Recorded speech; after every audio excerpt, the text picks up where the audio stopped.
नमस्कार मित्रांनो, झी मराठीवरची लाडकी मालिका सावळ्याची जणू सावली या मालिकेच्या पुढच्या भागात काय नवीन ट्विस्ट येणार आहे हे आज आपण बघणार आहोत। तर सावळ्याची जणू सावली या मालिकेमध्ये सावळी ही विठ्ठलाला प्रार्थना करत असते आणि त्यांना थँक्यू म्हणत असते की सारंगला त्यांच्यावर विश्वास बसला आणि त्यामुळे सावली ही प्रार्थना करत असते की बाकीच्या मेंदळे कुटुंबाला पण असाच माझ्यावर विश्वास बसला पाहिजे आणि त्यांनी मला स्वीकार केलं पाहिजे।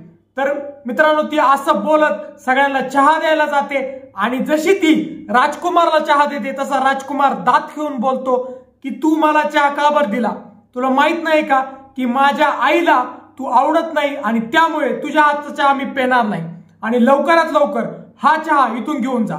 तर सावली तो चहा घेऊनच जात असते, तेवढ्यात सारंग खाली येतो आणि सारंग म्हणतो की काय झालंय, काय घेऊन चालली? त्यावर सावली म्हणते की मी चहा घेऊन चाललेली आहे। त्यावर सारंग तो चहा घेतो आणि म्हणतो की खूप छान बनलेला आहे आणि तू असाच चहा मी घरी आल्यावर मला बनवून देशील का? त्यावर सावली हो म्हणते आणि तिथून निघून जाते।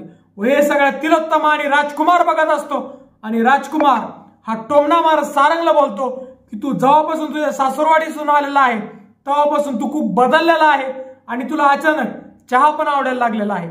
याच्या आधी तू कॉफी पित होता पण तुला आता चहा आवडायला लागलेला आहे। तर मित्रांनो, काही वेळानंतर सगळेजण आपापल्या कामात पांगलेले असतात, तेवढ्यात तिथे जगन्नाथ आणि त्याची बायको येते व जगन्नाथ आणि त्याची बायको जशी तिथे येते तसं सावली त्यांना बघते आणि म्हणते की तुम्ही लवकरात लवकर इथून जा, कारण की जर तिलोत्तमा मॅडमने तुम्हाला बघितलं तर इथं खूप हंगामा होईल। आणि नेमकी तिलोत्तमा जगन्नाथला आणि त्याच्या बायकोला तिथं बघते आणि म्हणते की या मुलीला तुझ्यासोबत तू घेऊन जा आणि माझ्या घरी सारखं सारखं येत जाऊ नको। त्यावर मित्रांनो, सगळं मेंदळे कुटुंब तिथं एकट्ठ होतं आणि सगळे मिळून जगन्नाथवर काटा धरतात आणि त्याला टॉन्ट मारायला लागतात। त्यावर मित्रांनो, जगन्नाथ हा तिलोत्तमाच्या आईपणाला नाव ठेवतो आणि म्हणतो की जी आई स्वतःच्या मुलांवर इतकी प्रेम करते तर ती आई दुसऱ्यांच्या मुलांवर का बरं प्रेम करत नाही? व तो जसा असं बोलत असतो तेवढ्यात सावली ही जगन्नाथला नावं ठेवते आणि म्हणते की तुम्ही असं बोलायला नको पाहिजे होतं, हे तुमच्या तोंडून शोभत नाही।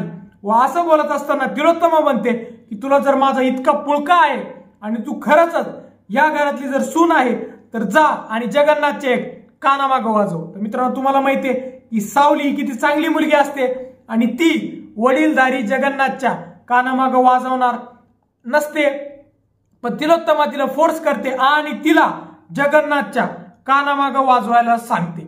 तर मित्रांनो, सावली ही जगन्नाथच्या समोर जाते, हात उचलते पण तिचा हात जगन्नाथवर उचलत नाही। त्याचमुळे तिलोत्तमा तिथे येते आणि म्हणते की तू इतकी मोठी नाटकी मुलगी आहेस, तू मला पण फसवलं आणि माझ्या घरच्यांना पण फसवलं आणि तू जगन्नाथनी पैसे देऊन दिलेली एक मॉडेल ऍक्ट्रेस आहेत जे की आमचं घर उद्ध्वस्त करायला आलेली आहे। व असं बोलता जेव्हा तिलोत्तमा ही सावलीच्या कानामागं वाजवायला जाते तेवढ्यातच सारंग तिला अडवतो व इथंच हा भाग संपतो। तर मित्रांनो, तुम्हाला काय वाटतं की तिलोत्तमा ही सावलीच्या कानामागं वाजवायला प्रयत्न करत होती तेव्हा सारंग ओरडला, तर याचा तिलोत्तमावर काय इफेक्ट पडेल तुम्हाला काय वाटतं आम्हाला कमेंट सेक्शन मध्ये सांगा। व जर तुम्हाला आमचा व्हिडिओ आवडला असेल व्हिडिओ लाईक आणि शेअर करा व जर तुम्ही आमचे चॅनल नवीन असल्यास चॅनलला सबस्क्राईब करा। धन्यवाद।